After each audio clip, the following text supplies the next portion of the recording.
सो hi guys, कैसे हैं आप लोग। आई होप आप सब अच्छे होंगे। मैं भी एकदम बढ़िया हूं और आज मैं आपके सामने लेके आई हूं एक और विज्ञापन से रिलेटेड वीडियो जो कि आया है उत्तराखंड अधीनस्थ सेवा चयन आयोग द्वारा। तो चलिए जल्दी से जान लेते हैं कि क्या क्या डिटेल है। तो देखिए, इसमें लिखा हुआ है, ये विज्ञापन जो है 13 अक्टूबर को रिलीज़ हुआ था और ये उत्तराखंड अधीनस्थ सेवा चयन आयोग द्वारा समूह गौ के अंतर्गत विभिन्न विभागों के स्नातक स्तरीय स्टूडेंट्स के लिए है, कैंडिडेट्स के लिए है। ठीक है, यदि आप ग्रेजुएट हैं तो आप समूह ग के अंतर्गत इन फॉर्म्स को भर सकते हैं। तो चलिए जान लेते हैं आगे। तो देखिए, विज्ञापन जो ये प्रकाशन हुआ है ये 13 अक्टूबर को हुआ है और ऑनलाइन आवेदन इसके 23 अक्टूबर से स्टार्ट हो चुके हैं और इसकी अंतिम तिथि है 23 नवंबर। और ऑनलाइन आवेदन में यदि आपको कोई संशोधन करना हो तो उसे आप 27 नवंबर से 3 दिसंबर के बीच में कर सकते हैं। और लिखित परीक्षा की जो टेंटेटिव डेट है वो है दिसंबर 2023। तो चलिए चलते हैं आगे और पढ़ते हैं कि क्या क्या इसमें हमारी जो है विज्ञप्ति के बारे में क्या क्या डिटेल में लिखा है। तो देखिए, सबसे पहले यहाँ पे जो है डिटेल लिखी हुई है कि कौन कौन से विभाग में कितनी कितनी वैकेंसी है। ठीक है, तो देखिए सबसे पहले ये जो नाम लिखा है पद का वो है सहायक समाज कल्याण अधिकारी, जिसके 16 पद हैं टोटल। ठीक है, अब यहाँ पे रिक्तियों का विवरण दिया हुआ है। तो देखिए, इसमें SC ST OBC EWS और जनरल की पोस्ट जो है वो कैटेगरी वाइज यहाँ पे दी हुई है। ठीक है, तो जैसे हम देख लेते हैं टोटल रिक्त पद जो हैं इसके सहायक समाज कल्याण अधिकारी की वो 16 हैं। ठीक है, जिसमें से उत्तराखंड महिला के देख लीजिए जनरल टोटल 5 टोटल बता रही हूँ मैं। ठीक है, भूतपूर्व सैनिक के 2 पोस्ट हैं। ठीक है, और अनाथ के लिए 1 है। तो ऐसे आप लोग कैटेगरी वाइज देख सकते हैं कि आप लोग किस कैटेगरी से बिलोंग करते हैं।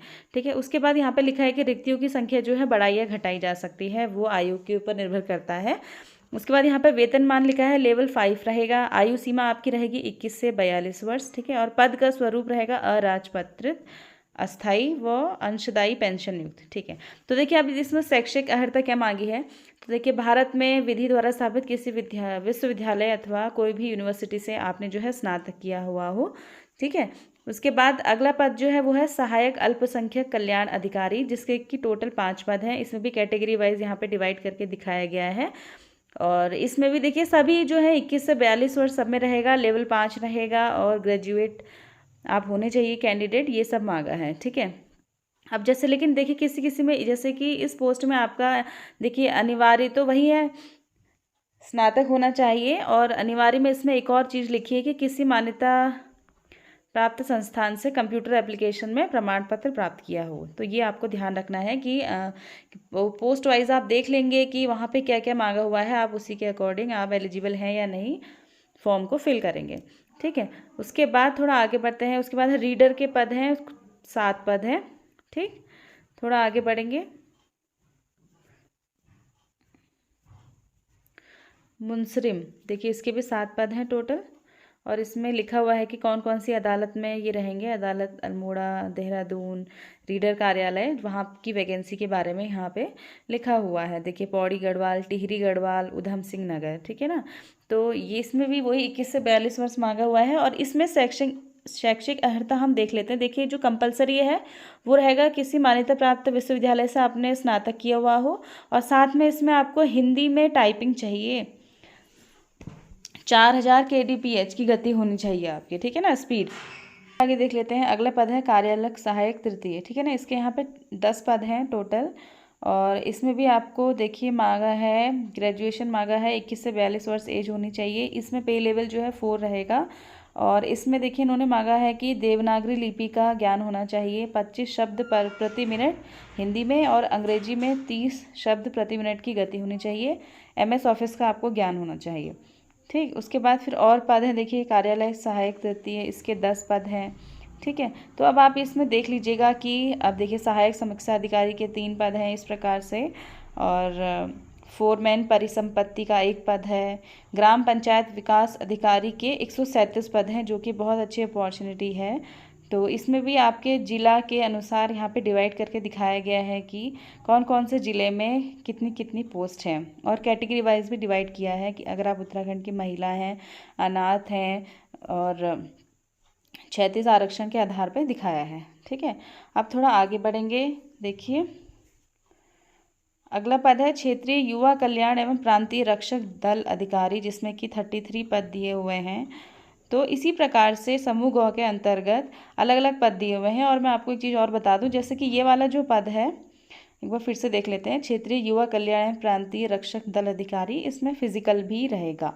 ठीक है, अब देखिए इसमें यहाँ पे लिखा है शारीरिक मापदंड, जहाँ पे लिखा है तो उस पोस्ट के लिए शारीरिक मापदंड जो है अनिवार्य रहेगा। तो यहाँ पे इन्होंने आपकी चेस्ट वगैरह, हाइट वगैरह ये सब यहाँ पे दिया है, महिला अभ्यर्थियों के लिए भी और पुरुष अभ्यर्थियों के लिए भी, वेट वगैरह भी।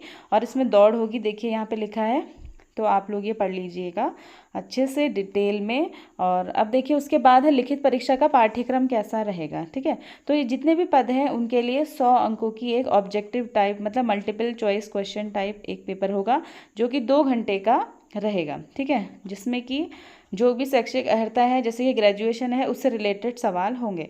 ठीक, अब देखिए इन्होंने यहाँ पे कट ऑफ भी बताया हुआ है, जैसे लिखा है कि सामान्य व ओबीसी श्रेणी के अभ्यर्थियों को 45%, अनुसूचित जाति व अनुसूचित जनजाति के अभ्यर्थियों को 35% न्यूनतम मार्क्स लाना अनिवार्य है। ठीक है, क्योंकि ये अगर ये जो है ऑफलाइन लिखित प्रतियोगिता होगी तो उसकी आपको प्रश्न बुकलेट जो है आप अपने साथ लेके जा सकते हैं। ठीक है, अब देखिए प्रत्येक प्रश्न के 4 विकल्प दिए जाएंगे। ठीक है, आपको उसमें से किसी एक का सही चुनाव करना है और इसमें नेगेटिव मार्किंग भी रहेगी 1/4। ठीक, और बाकी इसमें वही लिखा है जैसे कि सारे पेपर्स में होता है कि आप वाइटनर वगैरह का यूज़ नहीं कर सकते हैं। ठीक है, और